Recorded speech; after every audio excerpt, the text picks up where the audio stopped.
بسم الله الرحمن الرحيم بسم الله والصلاة والسلام على رسول الله وعلى آله وصحبه ومن والاه اللهم علمنا ما ينفعنا وانفعنا بما علمتنا وزدنا علما نافعا وعملا صالحا إنك ولي ذلك والقادر عليه. السلام عليكم ورحمة الله وبركاته. уважаемые джамаат.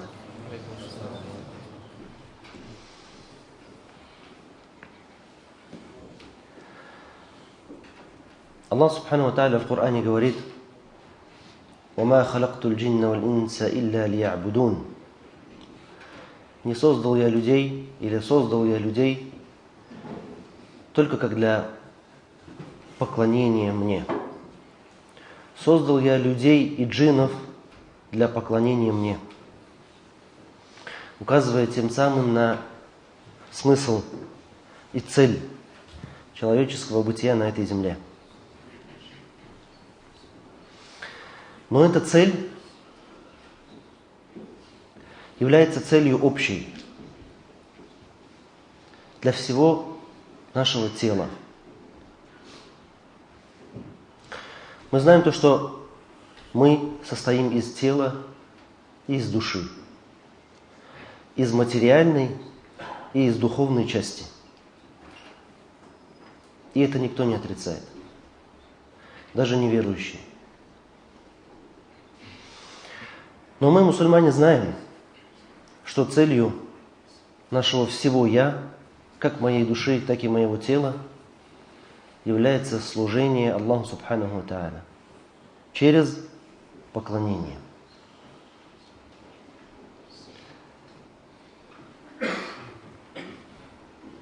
Наши глаза должны поклоняться Аллаху Субханаху ва Тааля. Наш язык должен поклоняться Аллаху Субханаху ва Тааля. Наши руки должны поклоняться Аллаху Субханаху ва Тааля. Наши ноги должны поклоняться Аллаху Субханаху ва Тааля. И наше сердце должно поклоняться Аллаху Субханаху ва Тааля. Это и является смысл поклонения, когда поклоняется все.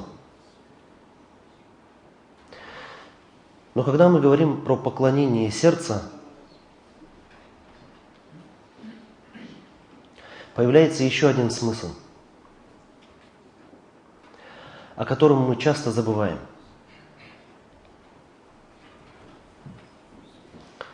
Смыслом поклонения нашего сердца является познание Аллаха Субханаху ва Тааля. Казалось бы, такое общее слово познание Аллаха Субханаху ва Тааля. Сердце познает Аллаха. Красиво, но непонятно. Как может сердце познавать Аллаха Субханаху ва Тааля? Мы знаем познание Аллаха в теоретической части, теория. Мы познаем Аллаха через прекрасные имена и качества Аллаха Субханаху ва Тааля. Мы познаем Аллаха, читая в Коране то описание, как Он себя описывает. Мы познаем Аллаха Субханаху ва Тааля через хадисы, где Аллах рассказывает о сущности Аллаха Субханаху ва Тааля. Но как же познать Аллаха? Или как же познавать Аллаха сердцем? Тем более, мы говорим то, что это является смыслом жизнедеятельности нашего сердца. Познание Аллаха Субханаху ва Тааля. Как это на практике проходит? Или точнее, как это должно проходить на практике. Потому что в большинстве случаев в отношении нас такое познание часто не происходит. Мы мусульмане, альхамдулилля. Мы любим Аллаха. Мы поклоняемся Аллаху Субханаху ва Тааля. Мы проснулись на утренний намаз. Мы пришли на джума намаз. Иншаллах, мы придем на аср намаз. И на магриб, и на иша. Придет Рамадан, мы будем держать уразу. Появится возможность, мы съездим в хадж. Мы поклоняемся Аллаху Субханаху ва Тааля. Но процесса познания Аллаха Субханаху ва Тааля у нас не происходит. А проходит этот процесс как раз через благие деяния. Мы познаем Аллаха Субханаху ва Тааля, совершив 2 раката намаза. Мы познаем Аллаха Субханаху ва Тааля, прочитав страницу из Корана, даже если я ее не понимаю. Потому что просто чтение Корана, у нее много достоинств. Одно из которых – это познание Аллаха Субханаху ва Тааля. Я совершаю хадж, я держу уразу. Через все это я должен познавать Аллаха Субханаху ва Тааля. И каждым днем процесс познания Аллаха Субханаху ва Тааля, он должен идти вперед. Остановки могут быть. Свернуть не туда человек может. Это сущность человека. Он забывчивый, забывается. Но остановки этого процесса полностью или вообще отсутствие этого процесса приводят к тем проблемам, которые мы сегодня наблюдаем в нашей умме. Как на уровне общества уммы, так на уровне каждого индивидуума. Мы знаем наши общие проблемы, мы знаем наши частные проблемы, вплоть до бытовых проблем наших.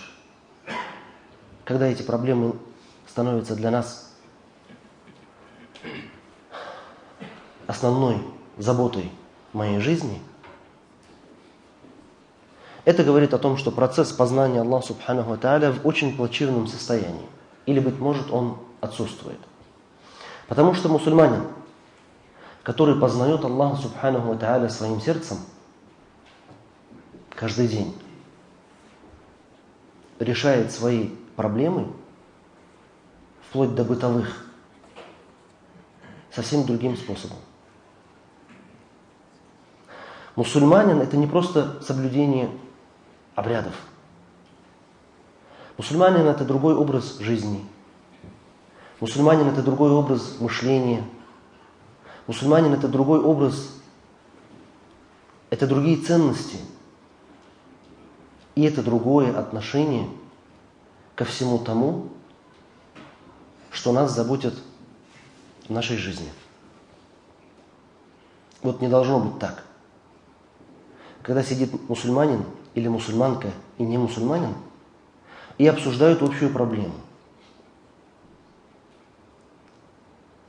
И обсуждают безвыходность этой проблемы.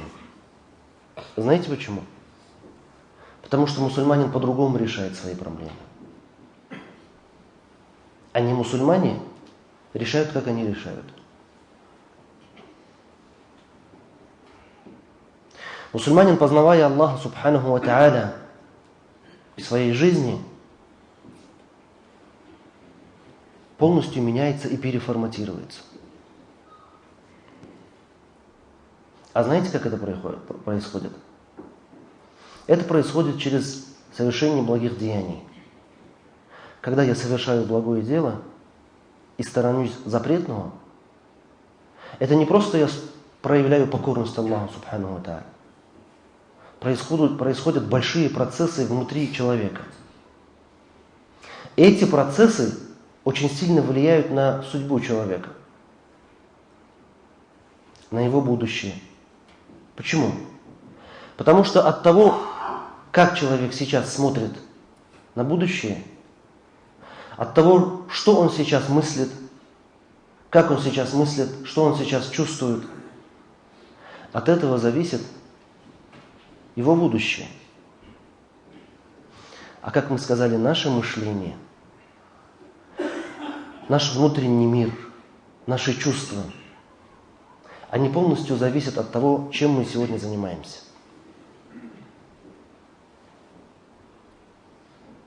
Они полностью зависят от того, чем мы сегодня занимаемся. Когда мусульманин делает благое деяние, он не просто получает награду, он оставляет благой след, в первую очередь, в своей судьбе. И оставляет благой след в своем сердце. Это и есть та самая важная часть благих деяний. Когда мое благое деяние тянет за собой другое благое деяние, а не наоборот. Когда я совершаю плохое деяние, отравляя тем самым свою жизнь, когда совершаю грех, оно тянет за собой другое плохое деяние. Так вот, когда мусульманин совершает благое дело, как мы сказали, происходят процессы внутри человека, на уровне духовном, на духовном уровне, в сердце человека. И каждое благое деяние, как сказал пророк, саллаллаху алейхи вассалям, оставляет белое пятно на сердце человека. Так же, как и дурное деяние, совершенное человеком, оставляет черное пятно на сердце человека. Это хадис пророка, саллаллаху алейхи вассалям. До тех пор, пока это сердце не превратится в черное, и ему уже ничего не поможет из наставлений. Видели, наверное, такое? Мусульманин хоронит кого-нибудь из родных и совсем не чувствует никакого наставления. Даже жалуются иногда. Вот вроде бы пришел с похорон, все плачут, а я не плачу. Я чувствую какую-то черствость в сердце. И это говорит мусульманин. Или наоборот. Сердце становится белым, таким, что ему уже не помешает ничто дурное. Это вот очень хорошо можно представить сейчас, выйдя на улицу. Когда в жаркую погоду, особенно автомобилисты, когда едут в дороге и видят много непокрытых женщин. Порой останавливаешься на светофоре, на зебре, на пешеходном переходе. И чтобы убрать взгляд от непокрытой женщины, ты попадаешь взглядом на другую непокрытую женщину. Вот здесь вот появляется состояние сердца. Если оно бывает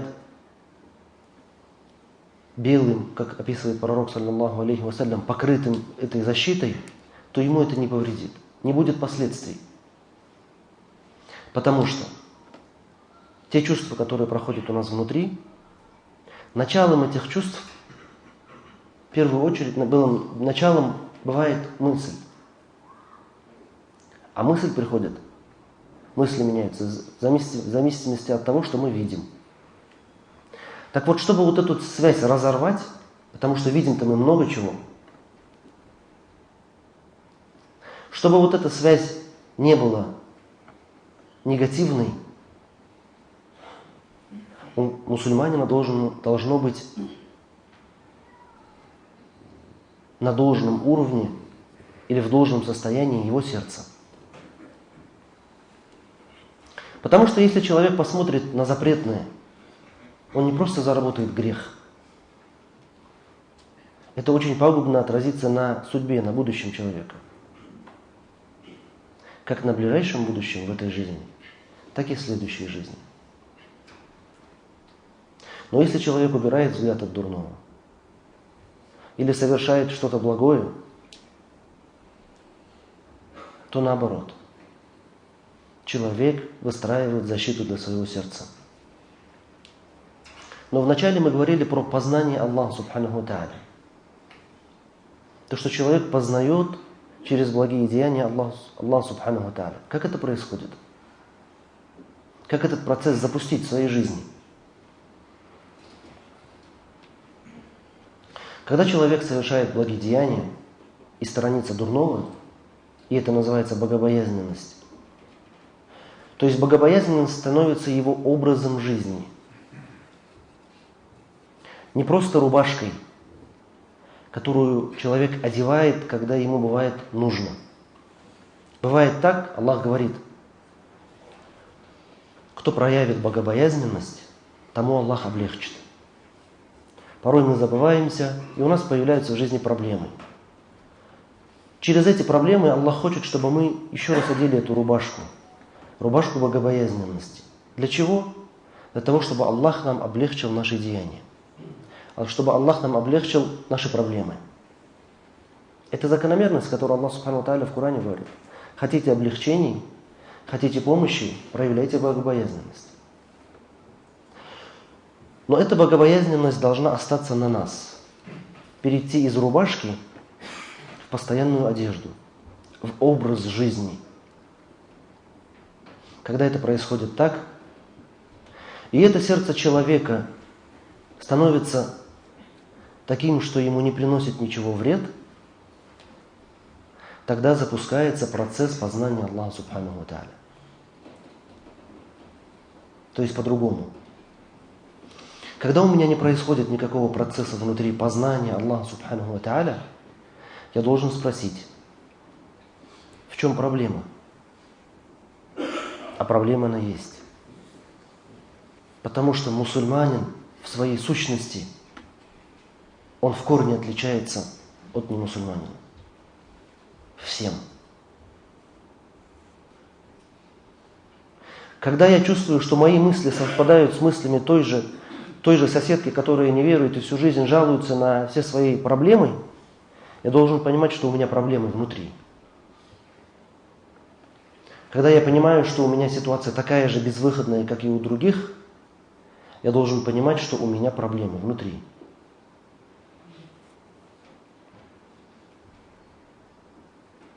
И когда я совершаю благое деяние, благие деяния, и переходит богобоязненность в образ жизни, то тогда сердце становится готовым к познанию Аллаха Субхану ва Тааля. И запускается этот большой процесс. Когда начинает человек взаимодействовать с Аллахом Субхану ва Тааля. Как приходится в хадисе, то что лучше, чем приблизиться человек к Аллаху, это совершением обязательных деяний. И дальше человек будет проявлять старания в дополнительных деяниях до тех пор, пока Аллах его не полюбит. Когда Аллах его полюбит, Аллах станет его руками, которыми он берет. Аллах станет его глазами, которыми он видит. И Аллах станет его ушами, которыми он слышит. Как приводится в хадисе. Это то состояние, когда человек познает Аллаха Субхану ва Тааля в своей жизни. Дай Аллах Субхану ва Тааля каждому из нас